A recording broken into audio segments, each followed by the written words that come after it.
Welcome. I'm sorry. I can't do it. Can we get the lights on, please? Ah, that's better. I can't do the scary thing. I'm sorry. It lasted about 2 seconds. Let's get into the video. This is Michael Eisner. He was the CEO of Disney from 1984 to 2005. He was the CEO in the most pivotal times in Disney history, during the Dark Ages in the 80s and the Renaissance era in the 90s, and yes, in the era I call the questionable era in the 2000s, but that's a whole different topic. Depending on who you are, you might love Eisner, or if you're Kevin Perger from Defunctland, you question his decisions. When Eisner first began as CEO, one thing he noticed was the lack of thrill rides or thrill shows in Disney parks. He feared this would mean Disney is not cool and teens would not go to Disney. So in his attempt to fix this problem, he partnered with George Lucas to bring Star Tours, Indiana Jones Adventure, and of course, the scariest Disney attraction of all time, Alien Encounter. And that's what we're here to talk about. I'm Dane, and this is the history of Alien Encounter. Michael Eisner wanted thrill in Disney, specifically Tomorrowland. He had already opened Star Tours in Disneyland's Tomorrowland, so it was time for something in Magic Kingdom. Disney had just gotten the rights to Ridley Scott's Alien, and Eisner knew what he wanted to do. He wanted to create a scary dark ride called Nostromo, named after the spaceship in Alien, where you would shoot the xenomorph from the movie. The only problem is that the concept was terrifying.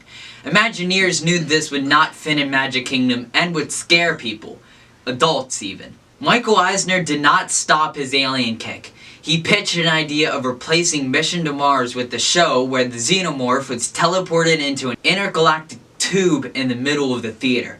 But again, this idea would be terrifying since the theater would be pitch black. Oh, great.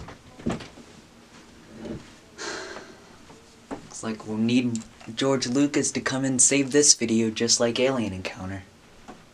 The Imagineers knew they couldn't get Eisner off of his Alien idea, so they needed George Lucas's help, who was working on Captain EO, just worked on Star Tours, and Indiana Jones Adventure. The wizardry of Lucas.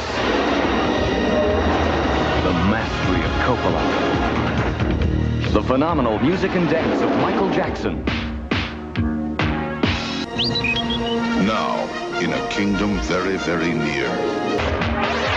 Captain EO. Disneyland thrill attraction from the imagination of Disney and George Lucas. Because now, the adventure is real. In spectacular 3D.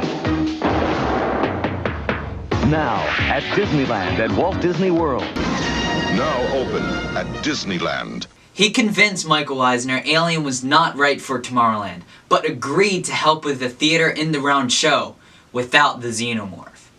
They needed to create an original story, but needed thrill. What they came up with was a fictional company called XS Tech that invites you, yes you, to see their newest invention, a teleportation tube. But the demonstration goes wrong and sets an estimated 8-foot-tall alien loose in the theater. The ride soft opened on December 16th, 1994. Phil Hartman played TOM 2000 in the queue. Jeffrey Jones plays Chairman L.C. Clench, and Kathy, I might be butchering this name, Najimy, played Dr. Femus. The original version was not well received. Even Michael Eisner himself experienced the attraction and decided it wasn't scary enough. Yeah, sure. So he just shut down the ride for 6 months to make it scarier and fix the issues. The version everyone knows and loves, maybe, opened on June 20th, 1995 and cemented its place in Disney history as the scariest ever. Eisner had achieved his goal.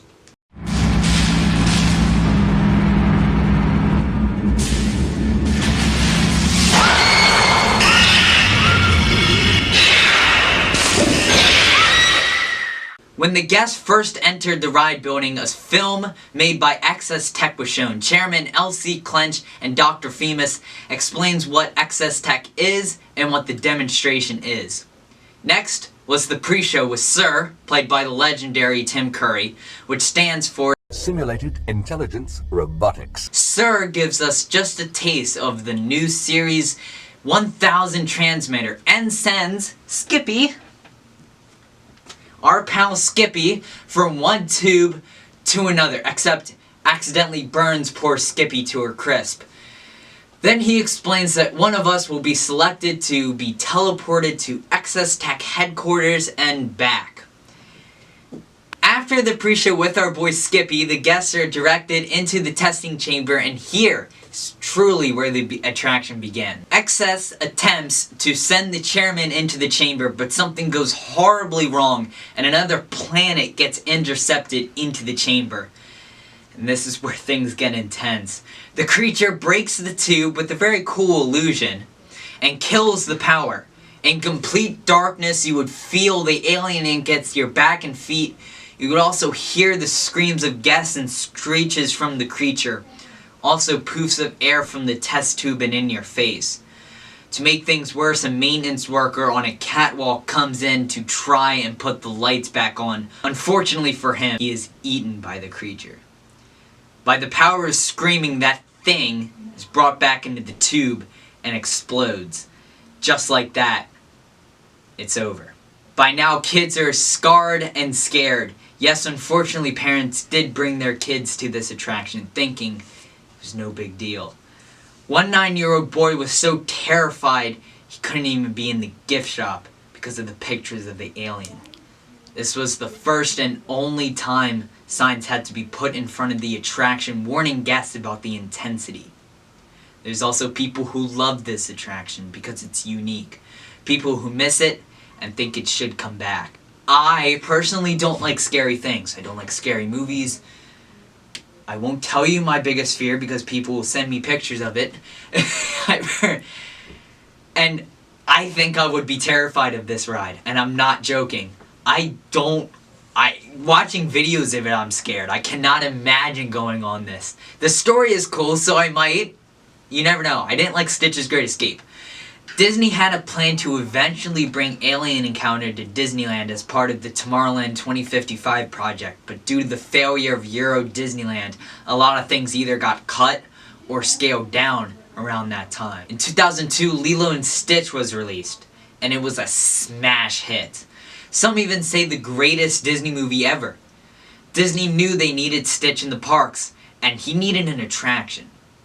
So in 2003, Alien Encounter intercepted the creature for the very last time. Stitch's Great Escape used a lot of the same ideas from Alien Encounter, and even used Sir and both Skippy animatronics. The theater was left unchanged, but with a newer, made-for-children kind of show. Stitch's Great Escape opened in 2004, but Alien Encounter has not left the minds of fans. Alien Encounter has a legacy like no other, being one of the most covered theme park attractions ever, like Horizons and many more. It also has the crown of being the scariest Disney attraction ever made. And yes, Stitch's Great Escape later closed in 2018. I was fortunate enough to see Stitch's Great Escape. I did not like it, so that's why I don't think I would like Alien Encounter. Like I said before, I don't like scary things. Even watching videos of this, like, I'm not even joking. Here, listen to this. Yeah, that's just pure ride audio from POVs. And I know I have the Skippy plush, and yes, I'm looking for a whatever that thing is called. I guess you could call it the Xenomorph. Maybe. It's not the Xenomorph. But I'm looking for the action figure now. But I just like Skippy. You know, he's cute. Look at him.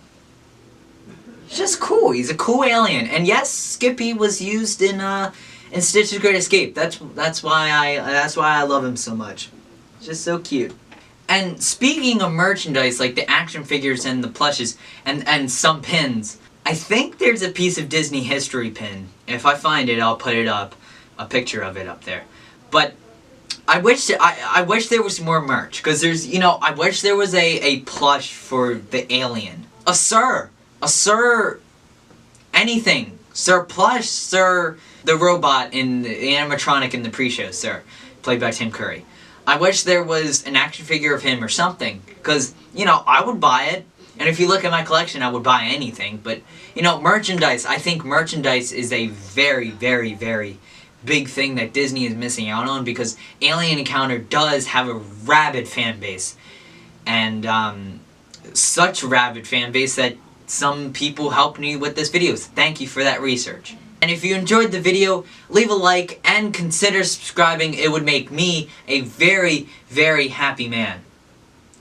And with that, I'll see you in the next one. Have a magical day, everybody.